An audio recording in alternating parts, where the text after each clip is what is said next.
horta subax wanaagsan aad baan idin salaamayaa. Maanta bishu waxay tahay 28 April. Waxaan rabnaa inaan demo content ku sameyno ilaa dhowr trade.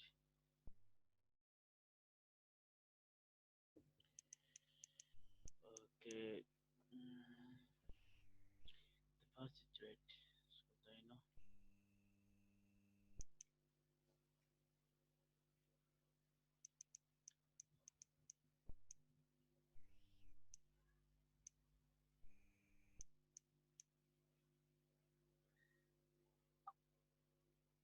Oh, late entry.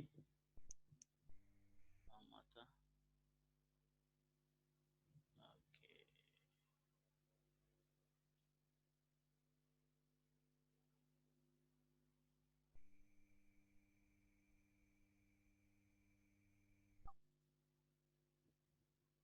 Okay.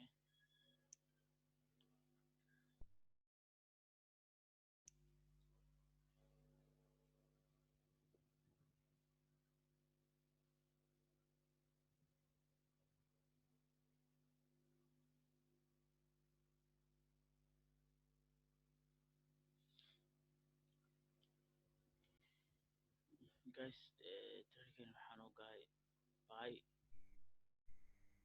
Sababta buy ugu galay waxaa weeyaan this previous candles momentum strongly candle buys ay ahaayeen. This waxaa weeye Marbuzi candle. Wuxuuna sameeyaa waa reversal candle sign. Then waxaan u galay markaas suuqii buy baan u galay. Haddana halkan ku ahaa minor trend major trend iguna ahaa down trend. Okay, second trade.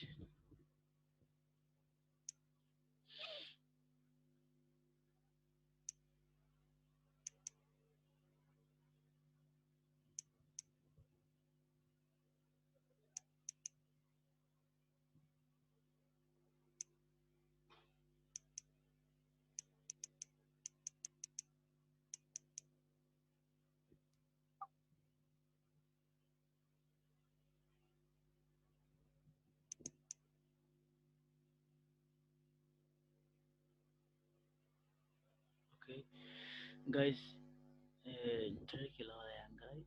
Waxaana u galay suuqii sell ayaan u galay.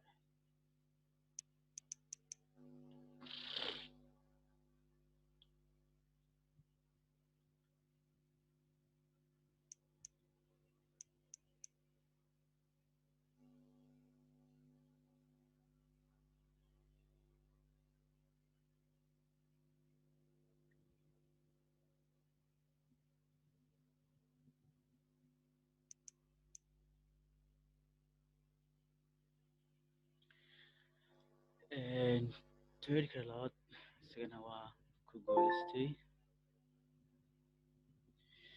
Sababta guys aan ugu guuleystay waxaa weeyaan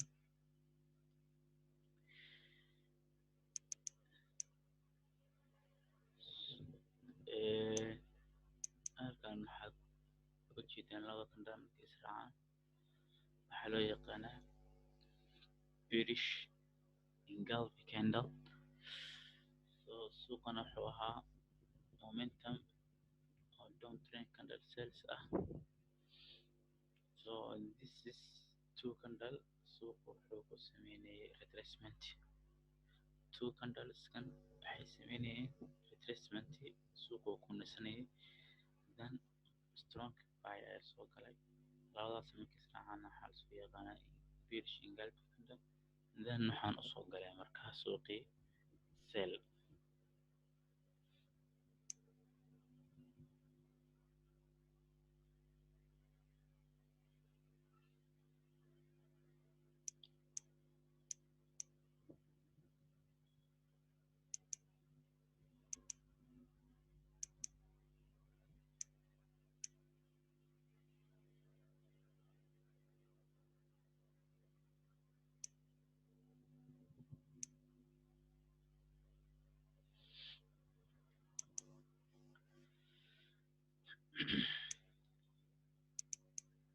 The third thread ayaan sameynayna haddana guys.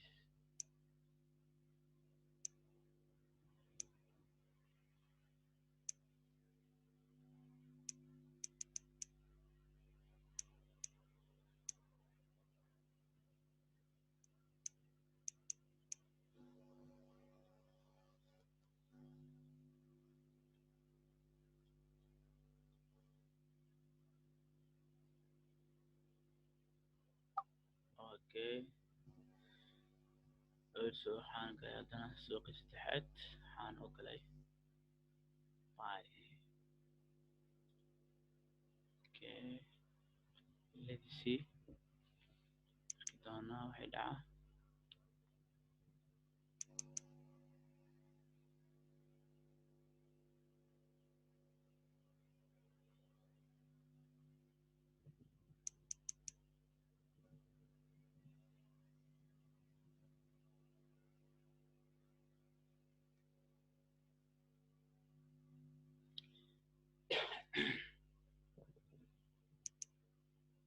Let us see.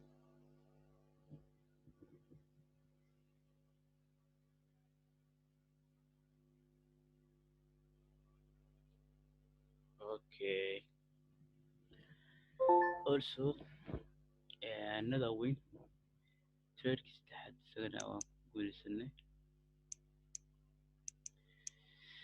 Sababta guys isagana aan ugu guuleysanay waxaa weeyaan suuqu wuxuu ahaa minor uptrend.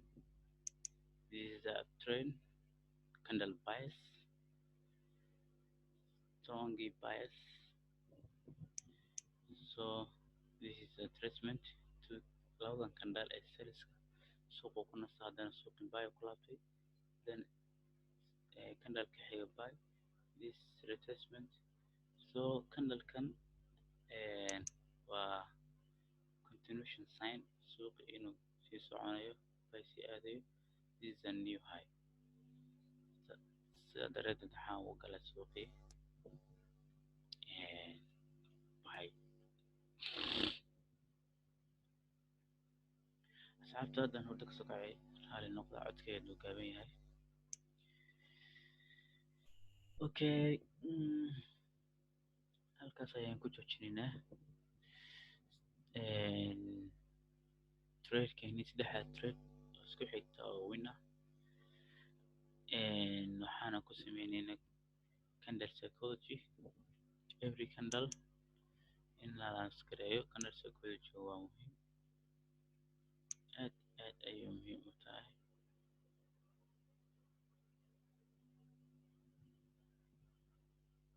Aad iyo aad ayay muhiim